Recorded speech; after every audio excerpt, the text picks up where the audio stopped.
नमस्कार। अयोध्या में हुए राम मंदिर धर्म ध्वजा स्थापना समारोह के बाद राजनीति अचानक तेज हो गई है। समाजवादी पार्टी के प्रवक्ता अनुराग भदौरिया ने बड़ा सवाल उठाते हुए कहा कि अयोध्या के सांसद अवधेश प्रसाद जैसे अहम नेता को इस ऐतिहासिक कार्यक्रम के लिए आमंत्रित क्यों नहीं किया गया। उस पर बीजेपी के पर्यावरण प्रवक्ता सुधांशु त्रिवेदी ने पलटवार करते हुए कहा कि राम मंदिर का ध्वजारोहण भारतीय सभ्यता और संस्कृति का पुनर्जागरण है और इसे राजनीतिक विवाद बनाना ठीक नहीं। इस वीडियो में आगे देखिए सुधांशु त्रिवेदी की धारदार प्रतिक्रिया, अनुराग भदौरिया के तीखे सवाल, अयोध्या की राजनीति किस दिशा में जा रही है, क्या यह विवाद 2025 की रणनीति का कोई हिस्सा है। वीडियो को अंत तक देखिए और अपनी राय कमेंट सेक्शन में जरूर बताएं। वीडियो को लाइक करें और चैनल को फर्स्ट टाइम है तो चैनल को सब्सक्राइब जरूर से कर दीजिए। तो चलिए शुरू करते हैं इसकी मेन डिबेट। पिक्चर चालू करो बे। मैं भारतीय जनता पार्टी के उन तमाम प्रवक्ताओं का रत्ती भर सम्मान नहीं करता जो टीवी चैनल पर आकर बकवासबाजी करते हैं, लेकिन मैं सुधांशु जी का सम्मान करता हूं। मुझे उम्मीद नहीं थी कि वो मेरे ऊपर इस तरीके की टिप्पणी करें। खैर छोड़िए। महात्मा गांधी से पूछा गया आपकी रामराज्य की परिकल्पना क्या है, तो महात्मा गांधी ने कहा मेरी रामराज्य की परिकल्पना, चूंकि राम और कृष्ण ऐतिहासिक पुरुष नहीं थे, इसलिए मेरी रामराज्य की परिकल्पना यह कि जैसे अबू बकर खलीफा अबू बकर के समय में देश चला, समाज चला, वैसे ही होना चाहिए और वही मेरे लिए रामराज्य। इसका जवाब नहीं दिया उन्होंने। इसका जवाब नहीं दिया। अरे पढ़े लिखे लोग सिर्फ 2-3 लाइन का ठीक है। सब लोग एक दूसरे का डिग्री यहाँ मत तय कीजिए, जल्दी से आगे बढ़ते हैं। और एक दूसरे पर सबसे मेरा निवेदन है, जितने भी हैं लोग वक्ता यहाँ पर है, आवाज नीचे कीजिए। सब लोग एक दूसरे पर टिप्पणी करने से बचिए। अंग्रेजी के बारे में तो मैं याद दिलाना चाहता हूं इस देश को कि इस देश में कब तक वो दौर रहा है जब भारत की सारी ऑल इंडिया सर्विसेज सिर्फ इंग्लिश में होती थी। 77 तक। कब चेंज हुआ? जब कांग्रेस की सरकार हटी और मोरारजी की सरकार आई, जिसमें हम भागीदार थे। और आशुतोष जी, इस देश में इंजीनियरिंग और मेडिकल की परीक्षाओं में, एंट्रेंस एग्जाम में अंग्रेजी की अनिवार्यता थी और हमने जब दिया है, उस जमाने में अंग्रेजी पास किए बगैर फिजिक्स केमिस्ट्री मैथ की कॉपी नहीं जचती थी। वो कब हटी? अटल जी की सरकार में। अब आइए साहब, मोदी जी की सरकार में आके क्या हुआ?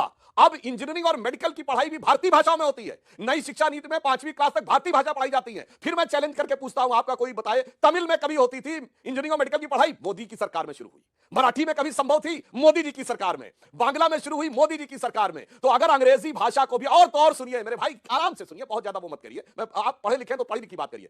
भारत में यूनाइटेड नेशंस में पहली बार अंग्रेजी के अलावा अगर भाषण दिया भारत के विदेश मंत्री ने, तो अटल बिहारी वाजपेयी ने विदेश मंत्री के रूप में। पहला प्रधानमंत्री जिसने जाके यूएन में हिंदी में भाषण दिया वो अटल बिहारी वाजपेयी। और यदि एक प्रधानमंत्री जो गैर हिंदी भाषी क्षेत्र से है, वो हमारे नरेंद्र मोदी जी, विदेश में सब जगह हिंदी में बोलते हैं और जाकर उनकी गरज है तो वो इंग्लिश में ट्रांसलेट कराएं। और गांधी जी की भी समाधि पर हे राम लिखा है। अगर आज धर्म ध्वजा वहां पर फहराया जाए और उस पर यह तमाम चर्चा हो, तो यह सांप्रदायिक कैसे हो सकता है?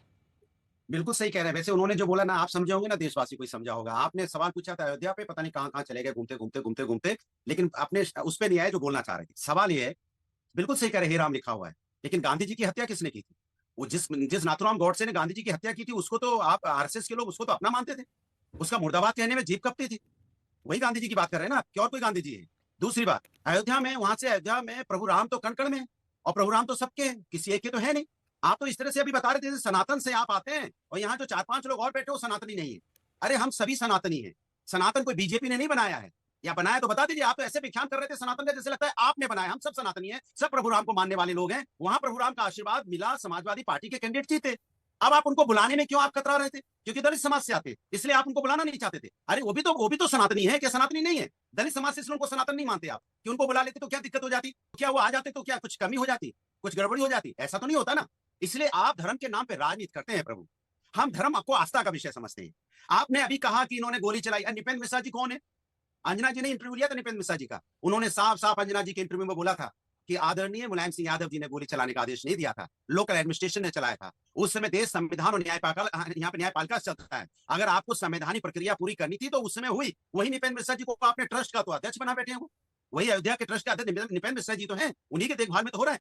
फिर आपने उनको क्यों बना दिया? उनको भी आपको कहना चाहिए था, आप भी उस समय थे प्रमुख सचिव मुख्यमंत्री, आपका भी हाथ था, ऐसा बोलना चाहिए था ना आपको। ठीक है, दो बिंदु पर वो प्रश्न पूछ रहे हैं अनुराग जी, उसका जवाब दीजिए सुधांशु जी, फिर अन्य मेहमानों के पास जाऊंगी। एक तो अवधेश प्रसाद सांसद, क्योंकि अयोध्या की जनता ने सांसद तो समाजवादी पार्टी का चुन लिया राम मंदिर में प्राण प्रतिष्ठा के बाद, और दूसरा उनका वही सवाल है कि आखिर आपने उनको बुलाया क्यों नहीं, ये वो कह रहे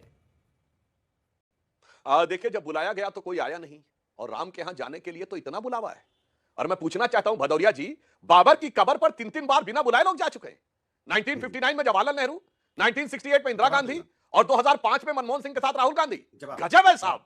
बाबर की कब्र पे तो बिना बुलाए जाएंगे और राम पे बुलाने पर नहीं आएंगे। और ये क्या आए बाएं साएं आप बोलने लगते हैं अनुराग भदौरिया जी कि निपेंद्र मिश्रा जी ने कहा कि मुलायम सिंह ने नहीं बोला था। अरे मुलायम सिंह खुद बोले कि नहीं मैंने बोला मैंने। 16 हिंदू मरवा दिए थे। गलत। ये सदन के गलत। पटल पर मुलायम सिंह ने बोला है। गलत। और गलत। भदौरिया भाई कान खोलकर सुनो, मार्च 2017 में लखनऊ में कैंट विधानसभा में अपनी बहू के पक्ष में प्रचार करते हुए मुलायम सिंह जी ने बोला मैंने 16 हिंदू मरवा दिए थे, इससे ज्यादा और मुसलमानों के लिए मैं क्या कर सकता था, 40 भी मर जाते तो गम नहीं था। अरे मरे तो जवाब। सैकड़ों थे, जवाब। मगर सदन जवाब। के पटल पर 16 खुद स्वीकार किए। इतना सरेआम झूठ आज के दिन मत बोलो जवाब। भाई। मुलायम सिंह खुद जवाब। बोल चुके हैं मैंने 16 हिंदू मरवा दिए थे, ठीक। ये रिकॉर्डेड है। खैर छोड़िए उस बात को, इस समय नकारात्मक बात करने के बजाय आप एक सकारात्मक बात करिए। मैं सिर्फ जो ये कहना चाह रहा हूं, इस समय देश में एक बड़ा परिवर्तन आया है, और वो परिवर्तन क्या दिख रहा है, भगवान की यह लीला देखिए कि जब ये भगवान राम की ध्वजा ऊपर उठी है, जब यहां पे ढांचा था, सिर्फ एक लाइन बता दो, उस समय फॉरेन एक्सचेंज दर कितना था, 1 बिलियन से नीचे, सोना गिरवी रखा गया था, ग्रोथ रेट निगेटिव हो गई थी, और महंगाई की दर 16-17% पहुंच गई थी। आज जब ध्वजा है तो आप देखिए क्या स्थिति है। भारत विश्व की सारी बड़ी अर्थव्यवस्थाओं में फास्टेस्ट ग्रोइंग इकोनॉमी है। फॉरेन एक्सचेंज रिवर्स 750 बिलियन के ऊपर पहुंच गया है, और उसी के साथ साथ अगर आप देखें तो विकास की दर में भी विकास की नई ऊंचाइयों तक पहुंच रहा है। इसलिए भाई साहब ये प्रकृति का खेल है, इसे आसानी से समझ नहीं सकते आप। जो लोग रामद्रोही हैं उन्हें समझ में नहीं आएगा। ठीक है हाँ, अनुराग जी, इसका तो जवाब भी राम- दीजिए। और आपके जो सांसद जी हैं उन्होंने इसको जाति का रंग देने की कोशिश क्यों की? क्योंकि सर्व समाज के अनेकों लोग आज वहां पर मौजूद थे। ऐसा तो है नहीं कि जाति की वजह से ये किया गया। तो जब बात धर्म की है, इसमें जाति लाने से ही फायदा होता है क्या?